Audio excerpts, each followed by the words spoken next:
Hola y bienvenidos al segundo día de las sesiones de viticultura del Simposio de Oregon Wine.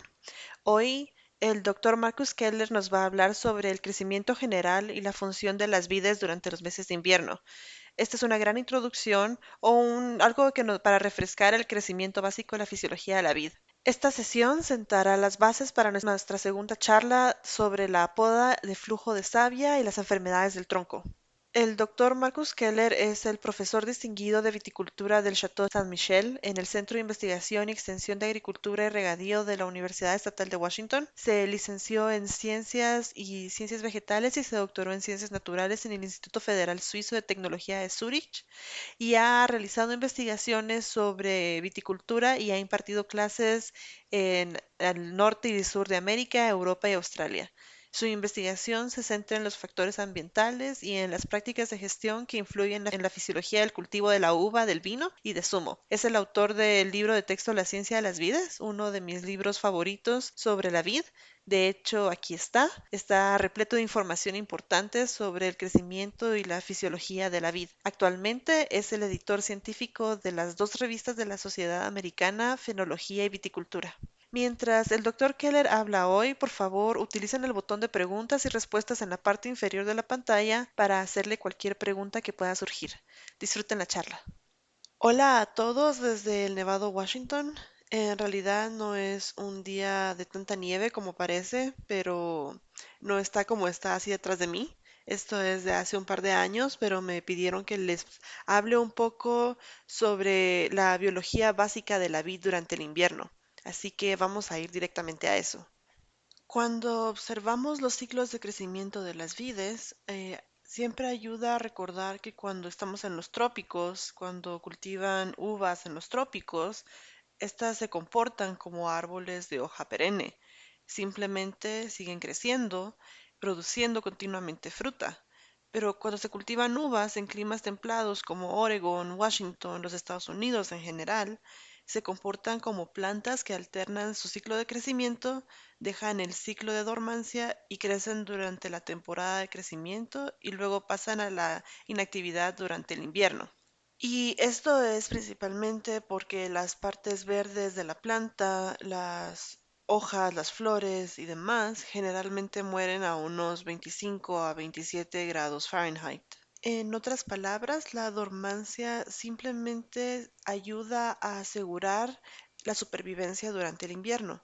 Las hojas deben caerse, las yemas tienen que entrar en su periodo de dormancia, la planta tiene que prepararse para el invierno para poder sobrevivir la próxima temporada de crecimiento. Pueden ver en la imagen que tengo aquí, voy a cambiar mi puntero a un puntero láser. Pueden verlo en la pantalla. Esto fue en Washington, donde tuvimos una helada en otoño, al inicio de otoño, y las plantas que estaban hasta abajo perdieron todas sus hojas y solo las que estaban hasta arriba, donde estaba un poco más caliente, eh, sobrevivieron. Además que fueron protegidas por una máquina de viento que les ayudó a su supervivencia.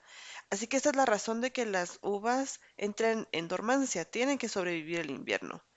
Y antes de que pueda hablar sobre dormancia, tengo que hablar sobre un par de términos que muchos de ustedes seguramente conocen, pero que tal vez no todos. Voy a estar utilizando estos términos durante la presentación. Estos términos son xilema y floema. El xilema tengo marcado aquí con una X, es el interior de la caña. Esta sección transversal de la vid, de la caña de vid.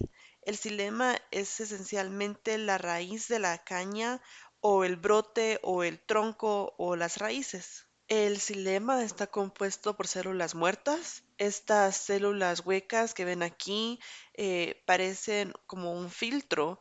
Eh, Estos agujeros son vasos, vasos del xilema que están muertos y transportan agua y nutrientes, nutrientes minerales, desde las raíces a todas las partes del brote.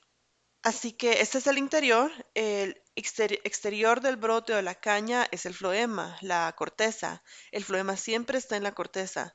El floema está compuesto de células vivas. Podemos ver las células y cómo se montan como en tubos y transportan el agua. y así los nutrientes como el azúcar y los aminoácidos y así sucesivamente van de las hojas a los diversos sumideros de la planta, como las flores, el tronco, las raíces. Otra cosa que hay que mencionar es que el xilema siempre es una presión negativa. El xilema está bajo tensión, el agua se evapora de las hojas, de la superficie de las hojas, que tira el agua hacia arriba desde el suelo a través de la planta. En cambio, el floema, que suele ir en sentido contrario, es bajo presión positiva. Así que las hojas presurizan el floema y luego empujan el agua y los nutrientes hacia abajo o hacia esas otras partes de la planta.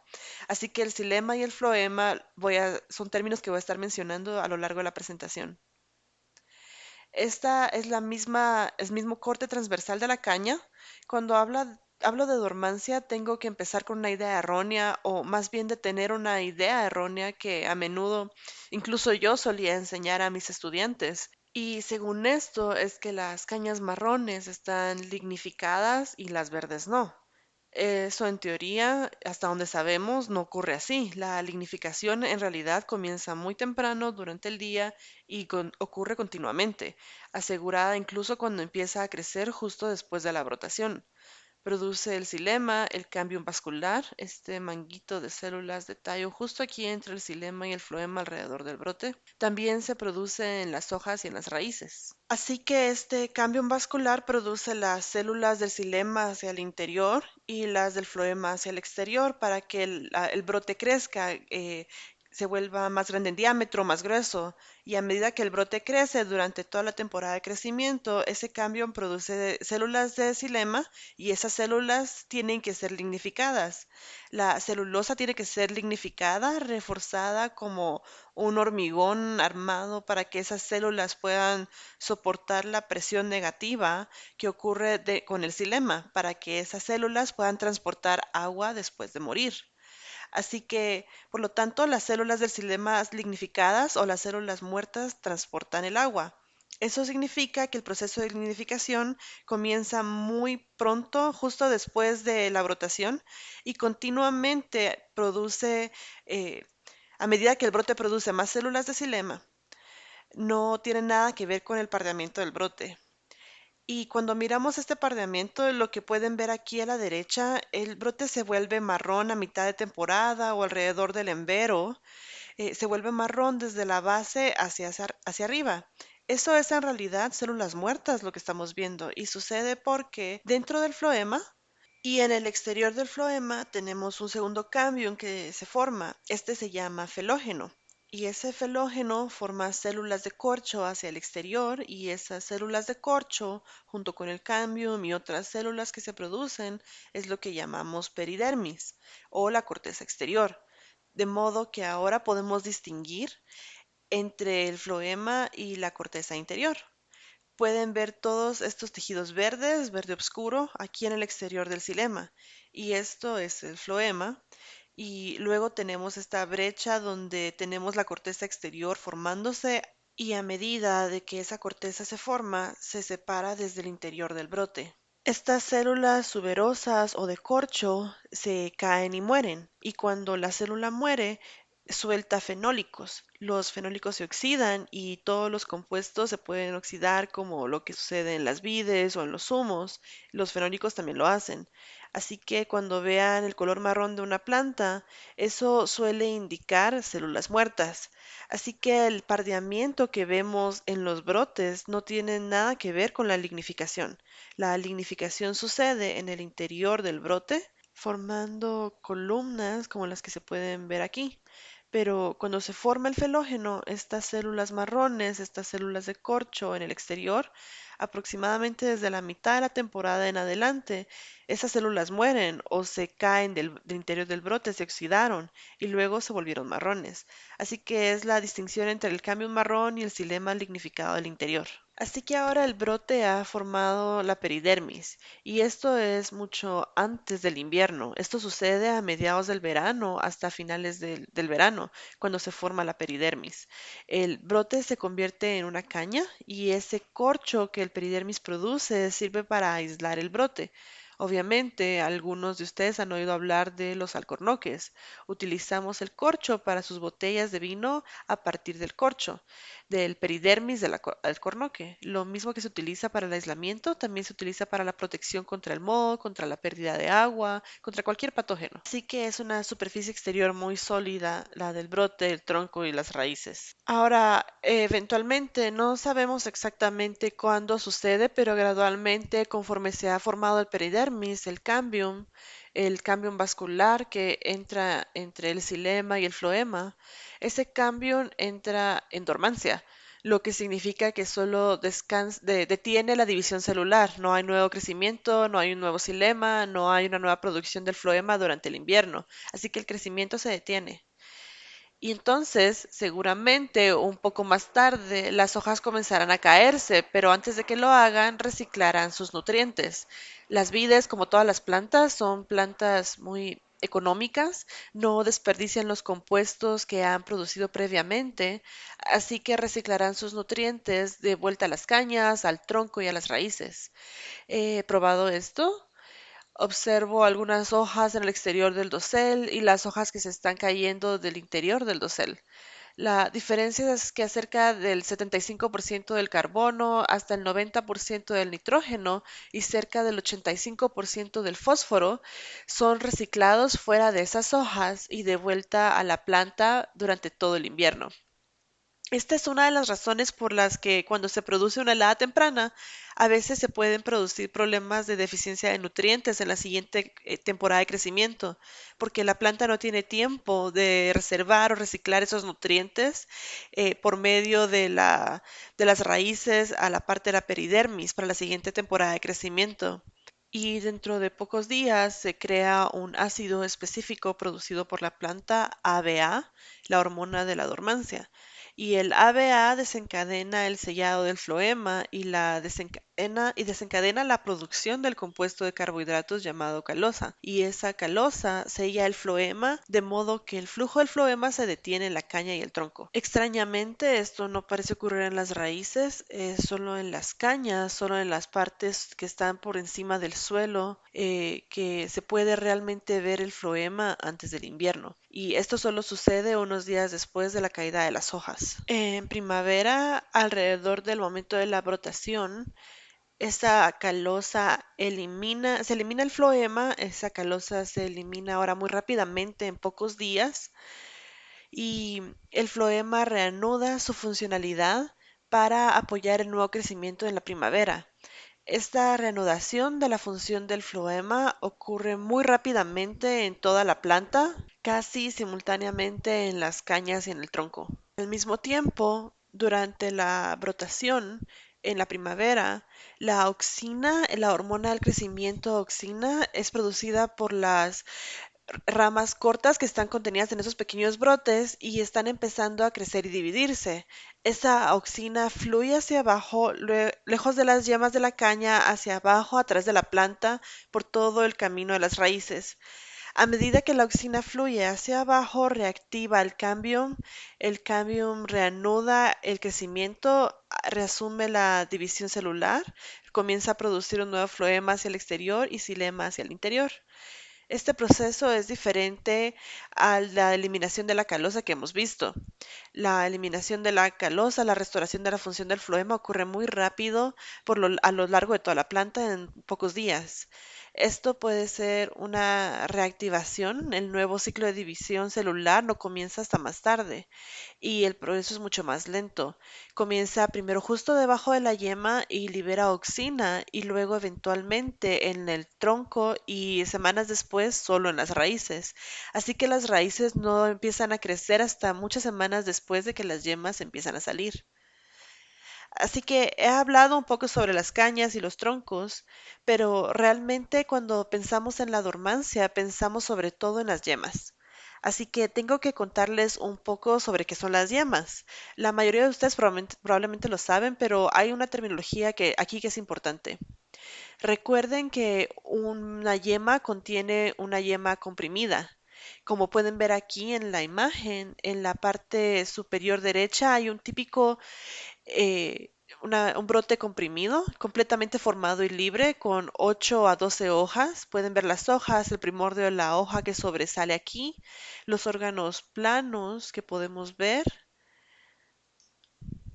que están incrustadas en estas escamas protectoras marrones. Escamas como la peridermis en el brote o en la caña sirven de protección, de aislamiento y de protección contra patógenos y el moho.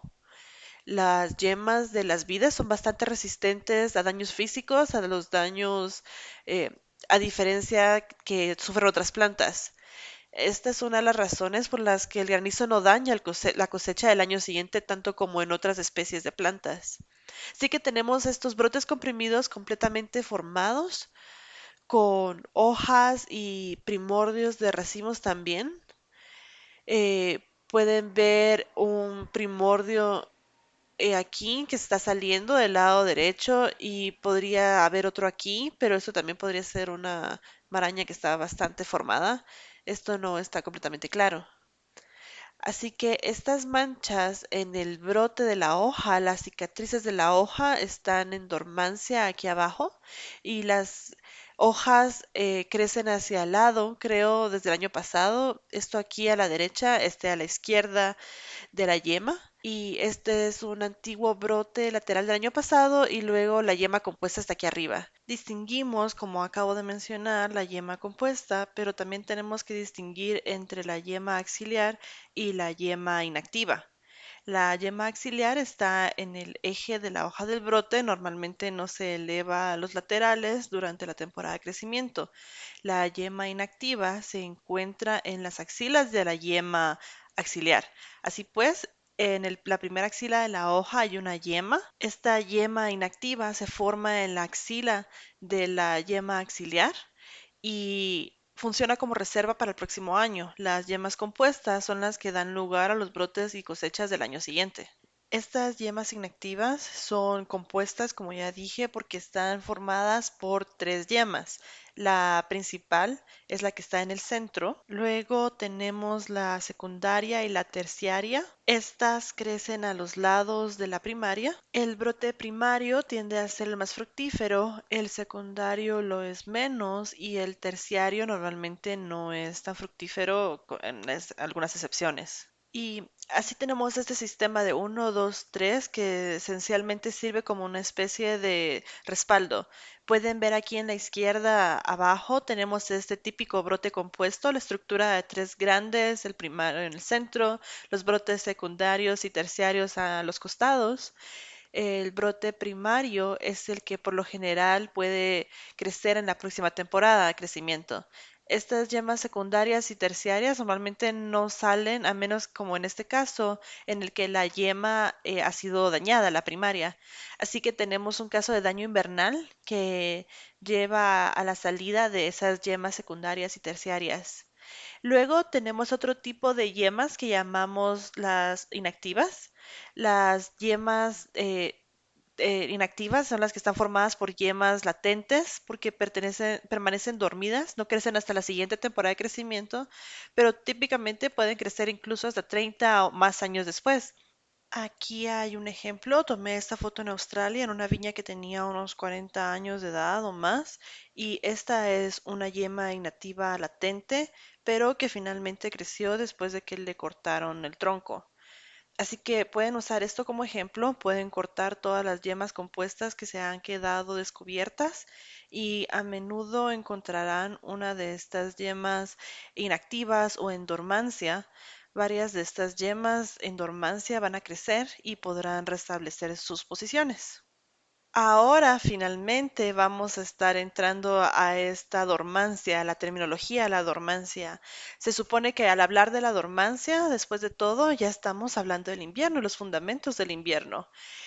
La definición de dormancia es que no se produce ningún crecimiento, se cierra completamente el proceso de crecimiento, no hay expansión celular, no, pero el metabolismo básico dentro de la planta tiene que continuar, el tejido tiene que permanecer vivo. Así que hay respiración, hay una conversión del almidón en azúcar y al revés, y veremos esto con un poco de más detalle más adelante, pero recuerden que durante la dormancia no hay crecimiento, pero todavía hay algo de metabolismo funcionando. Podemos distinguir entre tres tipos diferentes de dormancia. La primera, la paradormancia o predormancia. Durante una parte de la dormancia, la brotación de las yemas es suprimida por la auxina generada por la punta del brote en crecimiento. Así, la punta del brote en crecimiento se asegura de que no haya tanta competencia con su propio crecimiento y suprime la brotación de las yemas en el brote. Por ejemplo, los laterales durante bastante tiempo. Así que esto es la paradormancia, las yemas no crecen mientras el brote está creciendo activamente. Luego tenemos la endodormancia. La paradormancia pasa gradualmente a la endodormancia, lo que llamamos verdadera dormancia, y a veces simplemente solo dormancia. Durante la endodormancia, la brotación es suprimida por la propia yema, por algo que ocurre en su interior.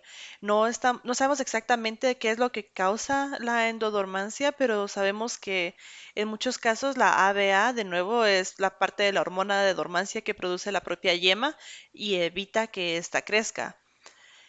Y más tarde, la yema pasa a la ecodormancia o postdormancia. Esta es una dormancia impuesta por el medio ambiente y por la brotación de la yema que simplemente es suprimida por las bajas temperaturas. Ahora bien, al mismo tiempo, cuando la yema entra en dormancia, empieza a acumular para medir la temperatura, acumula lo que llamamos horas de enfriamiento, unidades de enfriamiento o simplemente enfriamiento. Así que el brote mide la temperatura baja, creemos que es en algún lugar en rango de 30 a 60 grados Fahrenheit. Y una vez que los brotes, esto es específico aquí en el gráfico, este Cabernet Sauvignon Chardonnay fue medido por 2 años por un estudiante de posgrado, Diana Zapata. Esta combinación de enfriamiento ocurre gradualmente.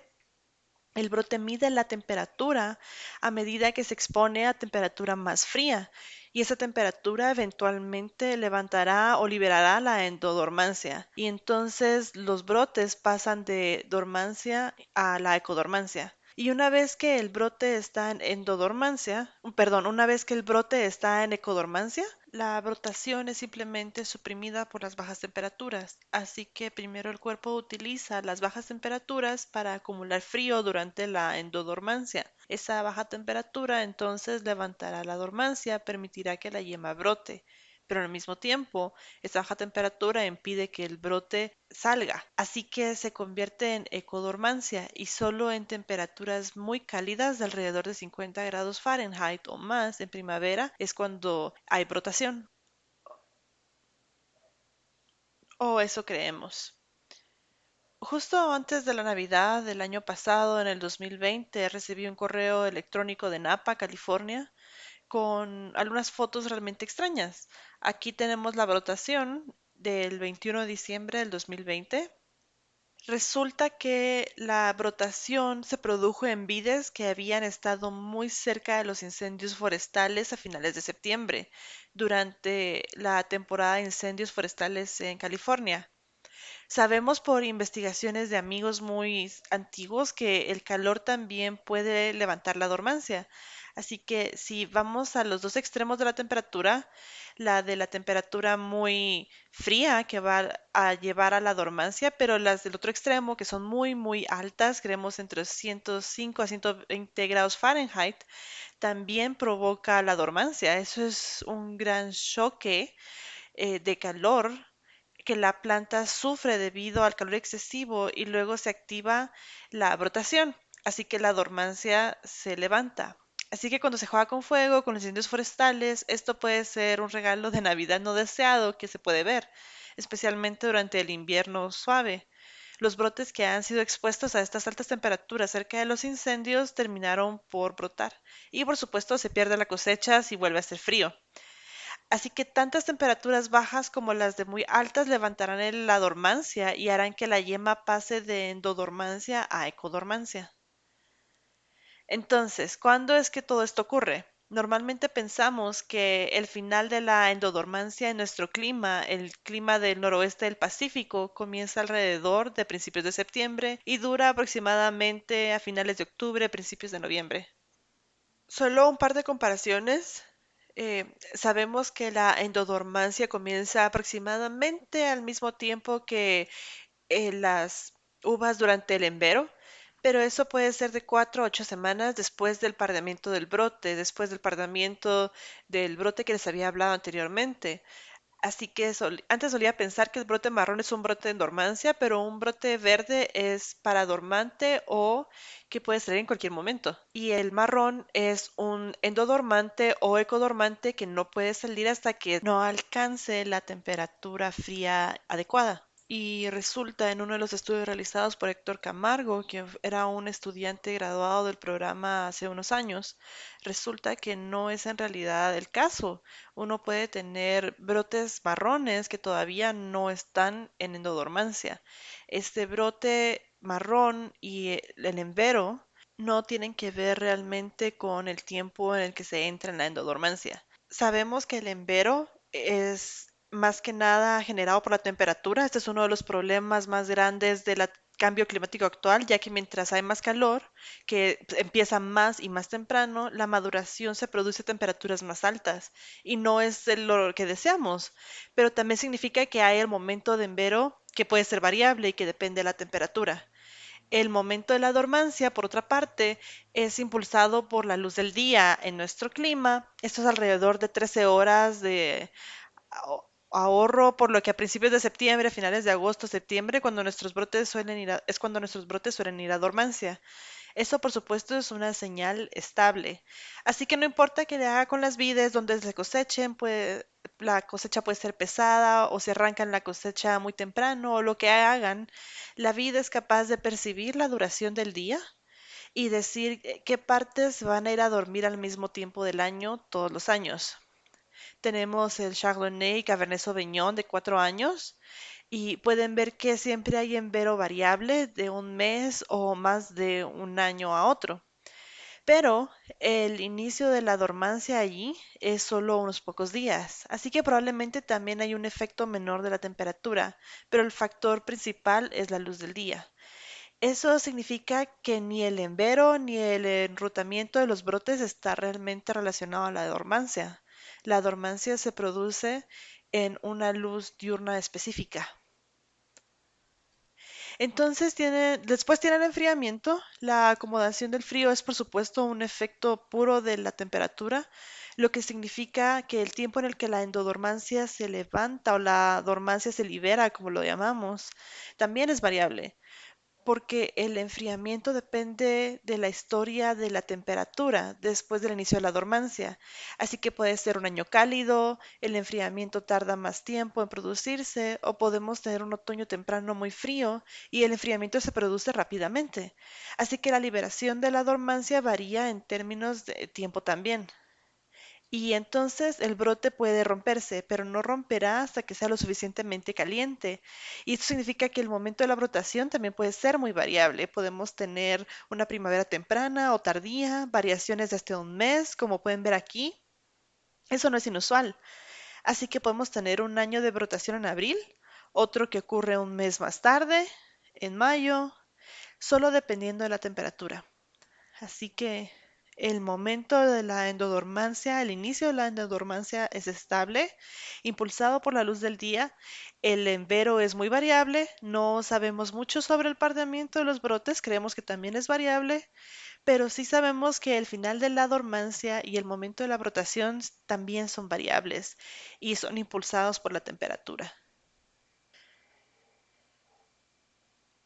La dormancia está vinculada a la resistencia al frío. No voy a hablar de la resistencia al frío en esta presentación, tal vez pueda hacerlo en otro momento, pero algo interesante ocurre durante la dormancia. Utilizamos este colorante de alimento rojo y se lo dimos a cañas o brotes en diferentes momentos de la temporada de crecimiento. Estamos interesados en ver cuánto de ese colorante terminaría en el brote. En otras palabras, ¿está la yema conectada al brote o no?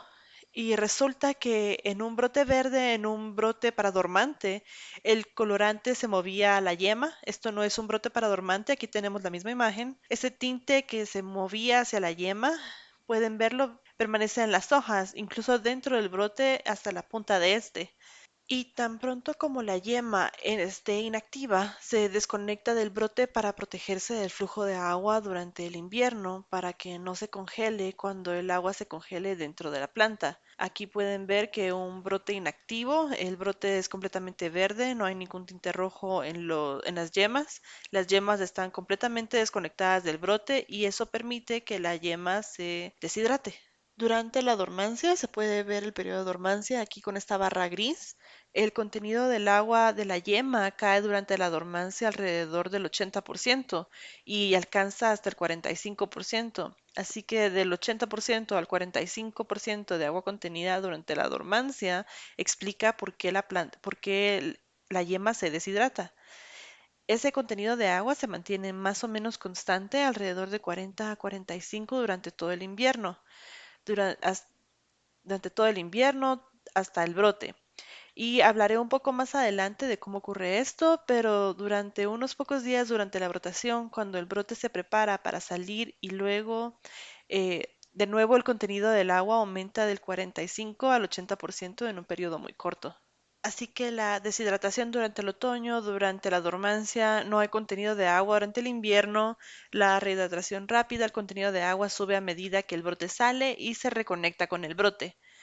Esa reconexión se muestra en el tinte aquí acumulado en la base de los brotes y luego simplemente se dispara para eliminar todas esas inhibiciones y volver a conectarse con la yema. Así que el brote tiene que deshidratarse para que pueda aclimatarse a las condiciones del frío. Eh, en otras palabras, la dormancia es un prerequisito previo para la aclimatación al frío, la resistencia a este. Y como se puede ver en el gráfico, obviamente el periodo de dormancia, hemos hablado que el contenido del agua cambia durante este periodo. La línea negra y la roja son la resistencia al frío de las yemas. Medimos la resistencia al frío, como pueden ver aquí, como BUD, yema LT50. Eso significa que la temperatura de la hoja para el 50% de las yemas. Así que esa sería la temperatura que mataría aproximadamente a la mitad de la población de las yemas en un viñedo. Pueden ver que durante la dormancia no hay mucho sucediendo, las yemas pueden aclimatarse un poco, pero una vez que se levanta la dormancia, las yemas de repente se vuelven más sensibles a la temperatura, tanto hacia arriba como hacia abajo. A medida que se enfría, el invierno se vuelve más frío y la yema es capaz de aclimatarse, se endurece, gana la máxima resistencia al frío y a medida que se calienta de nuevo al final del invierno y la primavera, esa resistencia se pierde. Así que una yema ecodormante es sensible a la temperatura y la yema endodormante menos, pero tiene que pasar por ese proceso de endodormancia para que la yema sea capaz de aclimatarse realmente al frío. Lo que ocurre, lo otro que ocurre con la yema, y se los dije antes, es que la dormancia significa que se detiene el crecimiento, pero que todavía hay metabolismo. Bueno, uno de esos procesos de metabolismo es que durante la paradormancia, al principio de la caída, al principio del otoño, pueden ver en esta parte de la imagen, el almidón se acumula en la caña, enviando las yemas y en el brote también. Los almidones almacenan carbohidratos. Ahora, estamos entrando a temperaturas frías, la yema se vuelve inactiva y el almidón comienza a transformarse gradualmente en azúcar. Pueden ver aquí con esta línea negra de arriba que es el total de carbohidratos en las yemas y que permanece aproximadamente constante durante el invierno. Aquí abajo podemos ver los puntos blancos o vacíos, son el almidón acumulado y luego a medida que la yema comienza a pasar por la deshidratación, que las hojas se caen, el almidón se convierte gradualmente en azúcar y por lo general no se acumula mucho almidón en su mayoría, pero luego el contenido del almidón disminuye a medida que la temperatura se enfría y el contenido de azúcar aumenta hasta alcanzar la temperatura mínima y entonces las cosas cambian de nuevo. El azúcar se vuelve a convertir en almidón. Pueden ver esto en esta imagen también. A medida que la cantidad del almidón disminuye, la cantidad de azúcar aquí en rojo aumenta, de modo que tenemos mucho almidón, poco azúcar, se enfría en el invierno, tenemos poco almidón y mucho azúcar, y al mismo tiempo esto se correlaciona con el grado de resistencia al frío. Así que el azúcar siempre sirve para bajar el punto de congelación de las yemas, que se aclimata. Eso significa que el azúcar es necesario para que las yemas se puedan aclimatar al frío. El almidón necesita ser convertido en azúcar. El almidón es para el almacenamiento y el azúcar para la resistencia al frío. Pero ahora tenemos el problema. El azúcar también es un pequeño activo. Si llueve o si hace calor y llueve, ese azúcar atraerá el agua del exterior y la yema estallará. No se romperá, explotará literalmente. Reventará por la cantidad de agua que se enfría porque la yema tiene demasiada azúcar. Así que a medida que se calienta de nuevo, este stock, ese azúcar, se convierte rápidamente de nuevo en almidón.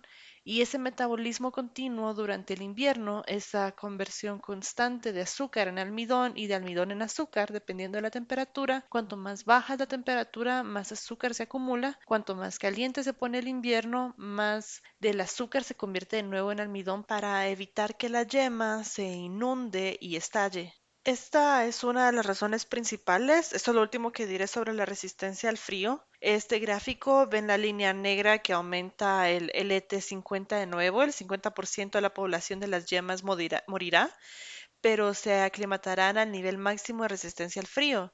Y se puede ver que a medida que la temperatura disminuye, el campo azul de arriba, la temperatura desciende, la yema se endurece, sigue siendo resistente a medida que la temperatura se calienta.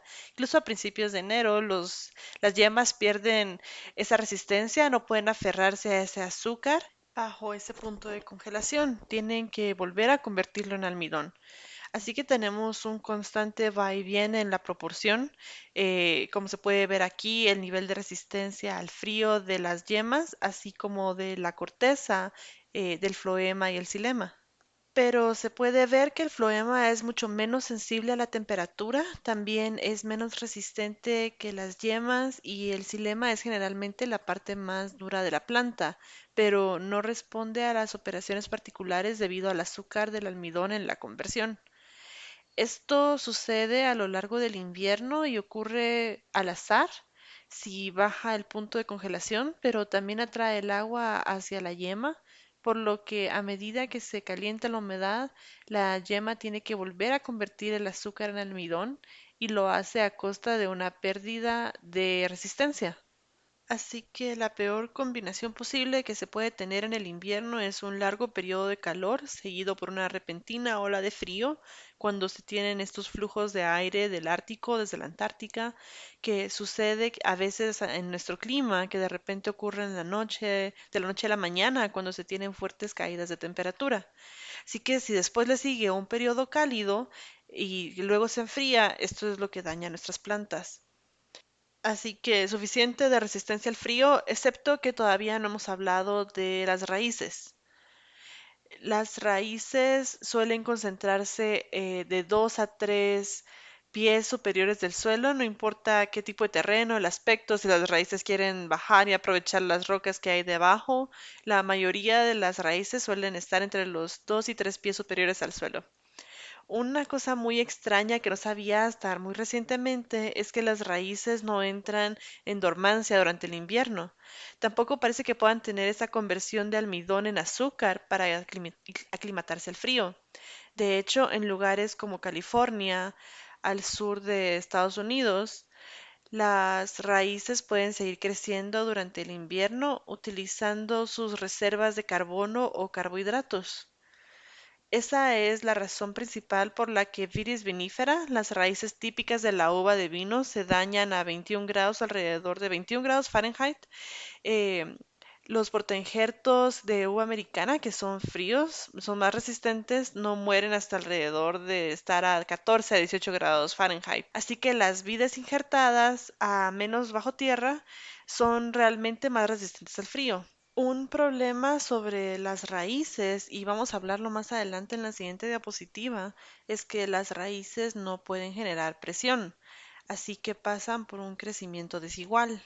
Y por eso es que tenemos este crecimiento irregular en las vides que han sufrido daños en las raíces, que parecen daños en los brotes, pero en realidad es porque las raíces han sido dañadas por el frío. Y eso es porque muy a menudo en nuestro clima tiende a ser seco durante el invierno. La temperatura fluctúa más en el suelo seco que en el suelo húmedo y así las raíces es como se dañan, se degradan a pesar de las altas temperaturas. Y por eso es que las regamos en el otoño. También las regamos si pudiéramos en el invierno y ahora, por ejemplo, en Australia y Argentina, las riegan en el invierno porque es demasiado seco en climas como el de hoy en día. Esta es otra de las razones por las que plantamos a más profundidad, porque las plantamos hasta 12 o 18 pulgadas para proteger las raíces del frío y de las fluctuaciones de la temperatura. Así que ya mencioné la presión de las raíces. La presión de la raíz es lo que provoca esa hemorragia o flujo de la savia en la primavera. Así que la savia, la aceleración de la savia en el xilema de las raíces al podarlas, aquí hay un ejemplo, varía entre un 0,1 a 1 litro por día y se produce alrededor de más o menos al mismo tiempo de la brotación. Este flujo de savia que están viendo en las líneas, el resultado de la raíz y las raíces pueden presurizar la base del tronco a unos 2 o 3 bars, que es más o menos la misma presión que tienen en los neumáticos de sus vehículos, en los neumáticos de su pick-up. Así que una presión bastante alta es generada por las raíces, removiendo nutrientes, azúcar, aminoácidos, potasio, otros nutrientes minerales desde la raíz, desde el xilema, y bombardear esto en el xilema, en el interior de estas células de la yema y aumentar la presión osmótica, al igual que hablamos de la yema y el azúcar. Eso no es el aumento de la presión y que atrae o tira el agua de los alrededores, así que la presión osmótica atrae el agua hacia las raíces y luego empuja esa agua hacia el tronco. Entonces, ¿recuerdan cuando les dije inicialmente que el xilema estaba siempre bajo presión negativa? Mentí un poco. Este es el único caso en el que el xilema está realmente bajo presión positiva. Está presurizada porque no hay hojas en la planta, no pueden acumular agua, por lo que el agua tiene que ser impulsada hacia arriba de la planta con el fin de expulsar burbujas de aire del xilema. Y cuando el agua se congela en el invierno, impulsa el aire hacia afuera y ese aire no vuelve a la solución cuando el agua vuelve a fluir. Así que tiene que expulsarse. Y muchos de ustedes probablemente se han dado cuenta que cuando la planta sangra, que pueden ver más burbujas de aire salir de la planta de la parte del xilema. Esta es la función principal de por qué hay flujo de savia o la presión de la raíz que está almacenada en función de del xilema. Así que este es un proceso de ida y vuelta. La temperatura y el suelo tienen que estar más o menos a 45 grados Fahrenheit para o no puede ocurrir presión. La otra función, además de expulsar burbujas de aire, es de rehidratar las yemas. Ya hablé sobre esto. El agua contenida en los brotes aumenta de 45 a 85% solo durante la primera fase. Y esto es porque el agua está siendo expulsada de la planta. Hay un problema si no hay suficiente humedad en el suelo, puede llegar a ser causar estragos, especialmente en la parte este de Oregon y de Washington, y es que la planta no puede generar suficiente presión en las raíces. Esto sucede a veces durante el invierno y no tenemos suficiente lluvias durante el invierno y no hay suficiente humedad en el suelo. Y cuando no tenemos la posibilidad de regar, la irrigación del agua que tenemos disponible en la primavera, podemos ver una brotación radical de brotes de bajo vigor que a veces tienen un crecimiento de zigzag y vemos racimos como aquí abortados que cayeron justo cuando salen de las yemas y también vemos un pobre cuajado de los frutos que a menudo es el resultado de la insuficiente humedad del suelo, la insuficiente presión de las raíces y del flujo de la savia. Lo que yo suelo recomendar es maximizar el crecimiento del desarrollo del dosel y el rendimiento si se mantiene la humedad del suelo dentro de alrededor de 3 a 4% de la capacidad de este, lo que significa que ustedes tienen que conocer su terreno para saber cuál es el punto de marchitamiento y la capacidad del terreno, ya que como pueden ver en esta imagen, aquí en el gráfico en la parte izquierda, esa capacidad de campo y el punto de marchitamiento permanente, donde el agua envuelve al suelo dependiendo del tipo de suelo. La arena, por ejemplo, no tiene la misma capacidad que el loam. Así que las recomendaciones que tengo, si ustedes saben que hace suficiente calor y que están viendo que hay flujo de savia y que hay gotas en las heridas de las proteínas, pueden decidir regar o no, porque es probable que el suelo esté demasiado seco y la vid no pueda generar suficiente presión en la raíz.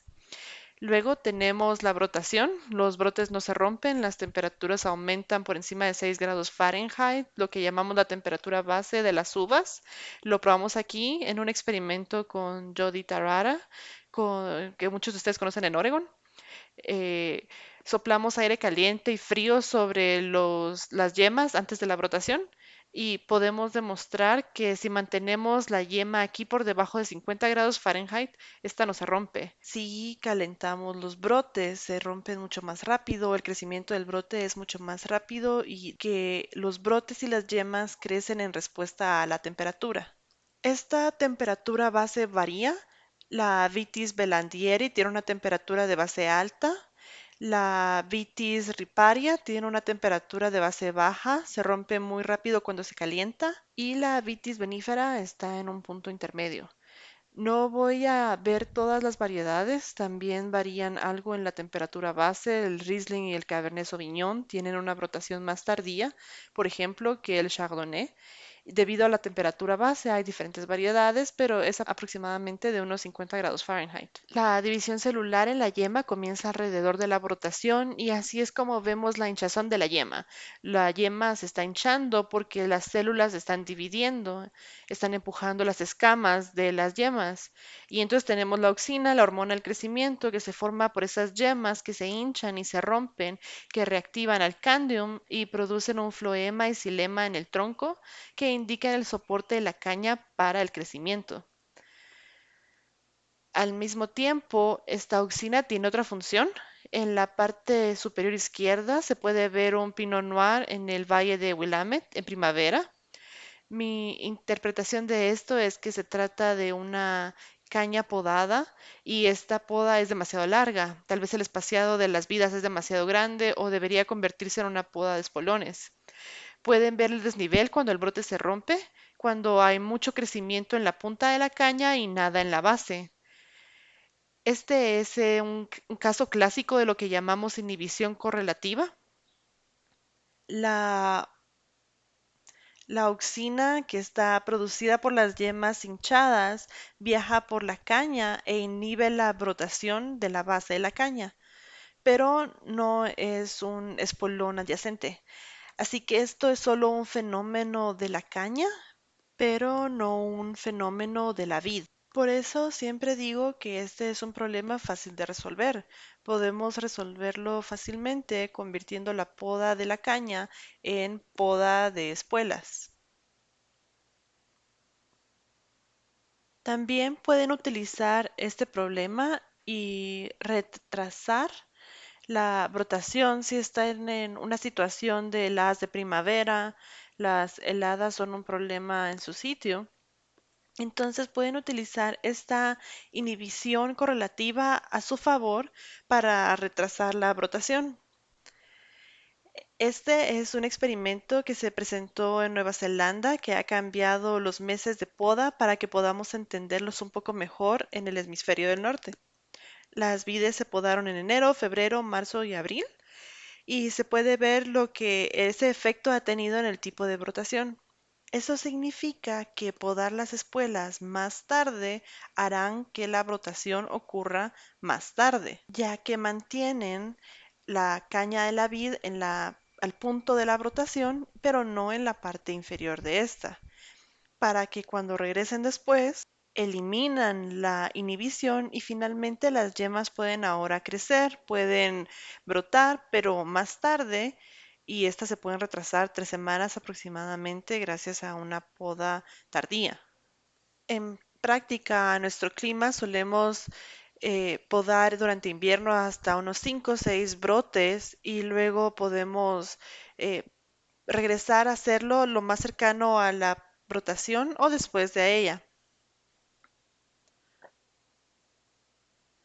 Así que se supone que tengo que hablar un poco sobre los fundamentos de la poda en las últimas dos diapositivas que tengo antes de cerrar la presentación. Algunos objetivos de la poda. Como saben, la poda determina el número de brotes, la posición de estos en la planta. Si su vid nunca crece es porque no podaron. Esta es una foto que tomé hace años en el norte del estado de Nueva York.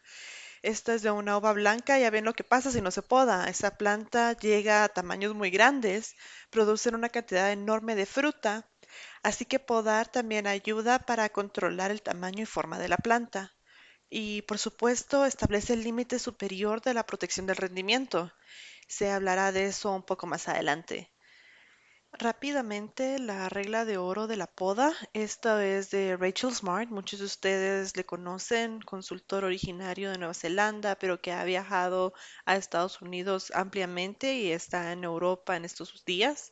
Acuñó el término reglas de oro de la poda durante el invierno, pero el concepto en sí se remonta a Nelson Challis. Era un viticultor del norte del estado de Nueva York y se le ocurrió la idea de el balance de la poda. Y el balance de la poda significa que pueden pesar lo que podan, amarrarlo con un hilo para pescar y tomar el peso de su poda y luego deben dejar unos 14 o 15 brotes por cada libra del peso de poda. Así que cuanto más vigorosa sea la vid, cuanto más grande sea, más brotes deben dejar para controlar eso.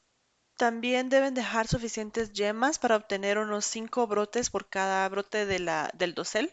En Washington tenemos unos 10 brotes por cada brote de la copa. Depende mucho de la cantidad de luz que reciba durante el verano. En un clima con mucha luz se necesitan más brotes para proporcionar un poco de sombra en el dosel. Así que esto tiene mucho que ver con la densidad del dosel. Y la tercera regla de la poda es evitar la sombra cruzada. Esta foto de Oregon parece muy bonita en la delantera, pero cuando se ven esta hilera, eh, estas hileras empiezan juntas o van juntas. Pueden ver que esta hilera proyecta una sombra sobre la otra hilera que impide que crezca, que produzca fruta de buena calidad. Así que evitar el sombreado de las filas cruzadas es otra regla de la poda y esto tiene mucho que ver con la densidad y el vigor de la planta, pero también con el número de las yemas que deben podar.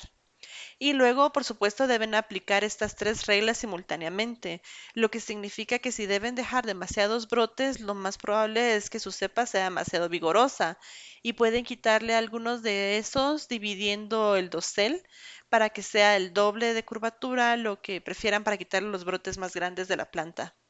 Aquí hay un ejemplo de cómo funciona esta relación entre el vigor de la vid y los brotes. Hicimos este experimento hace unos años en el que podamos las vides de nivel bajo de vigor desde 10 a unos 130 o 140 brotes por planta. Así que es una gran variación en el número de brotes y uno se puede dar cuenta cuando mira estas imágenes o gráficos aquí, en el que mientras más vigor de los brotes, la tasa de crecimiento de cada brote individual disminuye a medida que aumenta el tamaño, el número de las llamas. Y por supuesto, esto se debe a que el número de brotes aumenta a medida que el número de yemas aumentan. Al mismo tiempo, la cantidad de rendimiento de la cosecha por planta aumenta a medida de que tenemos más brotes, pero el tamaño de cada racimo disminuye. Pueden ver esto aquí abajo en las imágenes. Esto está del lado izquierdo, es una espuela estándar podada de la vid con menos vigor. Y luego esencialmente una vid con menos vigor sin podar en una zona de fruta más grande, más abierta y con racimos de fruta más pequeños. Así que hay una gran diferencia en cómo reaccionan nuestras vidas dependiendo de cuántas yemas se dejan durante la poda. Así que en términos más sencillos, mientras más yemas se obtienen, más brotes. Cuantos más brotes, menor es el vigor por brote. Pero también se obtienen más racimos porque potencialmente se pueden tener dos, tal vez tres racimos.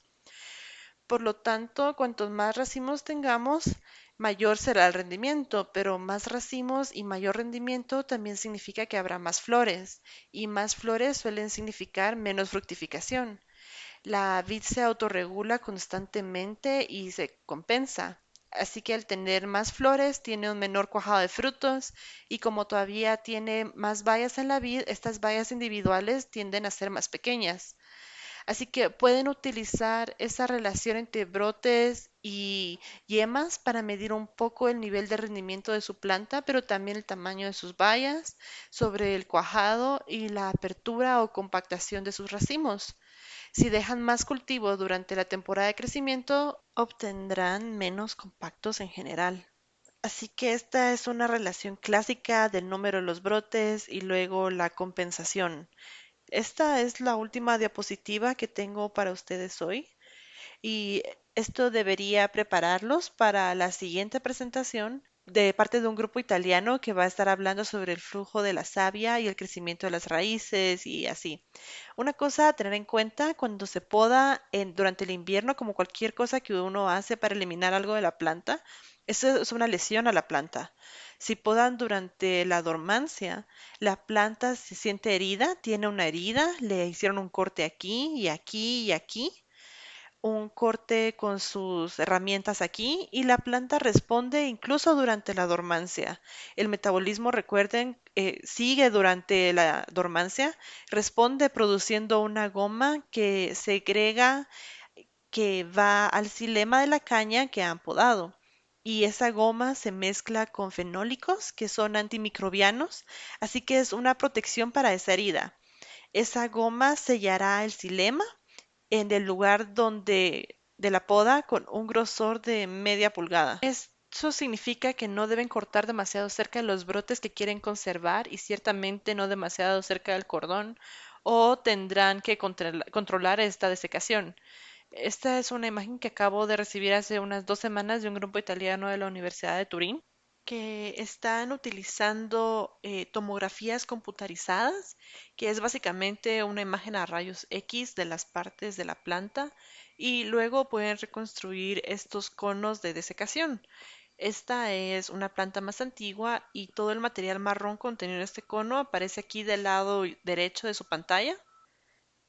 Es el mismo cono que pueden ver aquí. Ese cono ahora ha hecho el flujo de la savia menos y menos eficiente. Así que entonces la moraleja aquí es no recortar demasiado cerca de heridas ya existentes, dejar solo un poco de material en la planta, no demasiado cerca del cordón, no demasiado cerca del tronco, o tendrán estos conos de desecación que impedirán el flujo de la savia. Y eso es todo lo que tengo que decir.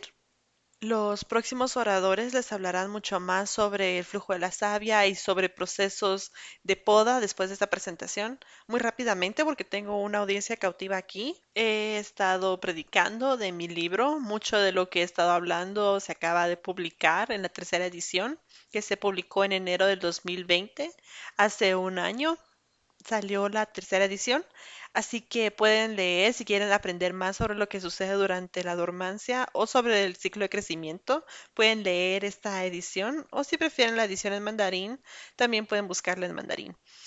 Gracias, eso es todo lo que tengo por hoy y espero que disfruten de la presentación. Voy a estar aquí en vivo mientras esta presentación se reproduce. Lamentablemente tendré que escuchar mi propia presentación para variar, pero estaré para responder a sus preguntas en el chat. Gracias, adiós.